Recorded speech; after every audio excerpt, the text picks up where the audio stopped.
Sir, insofar as the plan is concerned, its main principles and objectives are, I believe, acceptable almost unanimously to all the sections of this House.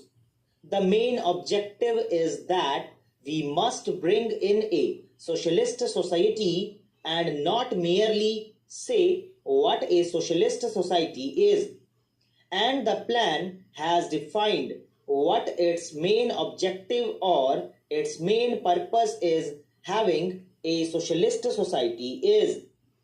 The main purpose is that whatever development we are going to do in this country, the object should be the socio-economic gain of the community as a whole in place of private profit.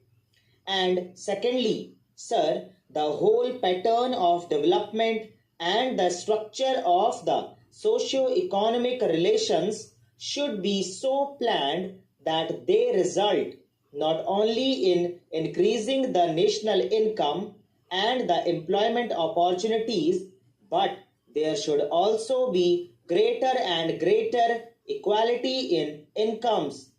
Sir, the other day, a private member's resolution was being discussed in this House with regard to the fixation of a ceiling on incomes, and the Honorable Prime Minister happened to be present at that time.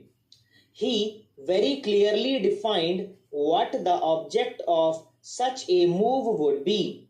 The whole idea is that we must level up the society, that is to say, we must raise the income at the lowest level so that the disparities disappear. Of course, we must also bring about a reduction in those big incomes which are at the top, but that alone will not solve the problem at all. It has not solved the problem in any country at all. The most conspicuous example in this respect is the United States of America. I believe in the recorded history of mankind, there is no country which has succeeded so amply in practically abolishing the exploited labor class. Today, there is no such exploited labor class in the country. The whole population from the very bottom has been elevated to a sort of middle class. I was told that even the cook in an Indian embassy comes in his car to do the work and then goes back in his own car. Here, even members of parliament cannot come in their own cars.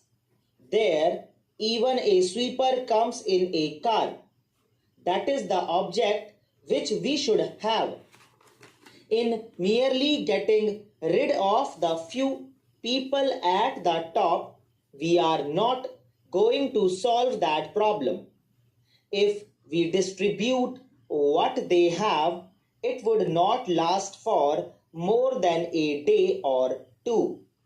In any case, it can satisfy our little anger, or, if I may say so, our malice, but that cannot solve the economic problem of the nation as a whole. Therefore, sir, the main purpose is that we must raise the level of income at the lowest level of the community. That is the aim of this plan. We must raise the living standards of our people, and we must enlarge the opportunities of employment. We know, sir, that both in the countryside, in the rural areas, as well as in the urban areas, there is not only unemployment, but there is also underemployment on a very large scale, which is one of the main causes of our poverty. And if the plan succeeds in enlarging these opportunities of employment, it will have attained a very great object. Then, sir, another object and the principle is to promote enterprise among the different classes. Now, sir, the whole nation is not just on one level as it is in the case of France, Germany, or England. We are, if I may say so, a sort of multinational people. All sorts of communities are there. We have got the backward areas, we have got the scheduled tribes, we have got the scheduled castes, and certain communities have got an advantage over other communities, maybe for any reason or maybe due to the British period. There is, for instance, the Parsi community or the Marwadi community, whereas there are large sections of the people who have got no hand in the industries at all, who merely live on agriculture and are therefore on a very poor level. Therefore, our aim is to plan investments in such a way as would lead to the promotion of industrial enterprises among the disadvantaged classes, so that every section of the community, every caste in the community may have an equal opportunity for all the good things of life, because merely calculating that our per capita income will be so much or our national income will be so much will not solve our problems. What we want is that all the communities which have been at a disadvantage so far, for whatever may have been the historical reasons, should have equal opportunity to advance and better their conditions of life. Then all the jealousies between region and region, between class and class, and between caste and caste will go, and then we shall begin to feel that this commonwealth is a cooperative commonwealth in which all have a share, an equal share in these opportunities. Then the object is that we must industrialize the country as quickly as possible with a great emphasis on heavy industries.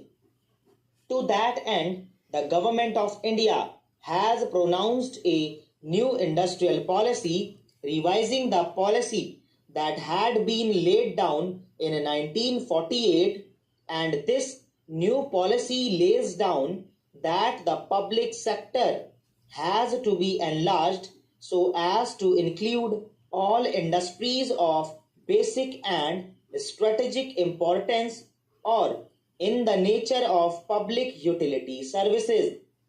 This is all very nice. They have given schedules more or less on the lines of the schedules attached to the Indian Constitution. The Prime Minister was at great pains yesterday to explain, with which all reasonably minded people will agree, that the private sector should be allowed and encouraged to play its full part, so that productive machinery or production apparatus does not suffer any diminution in the volume or quantum of production. So दोस्तों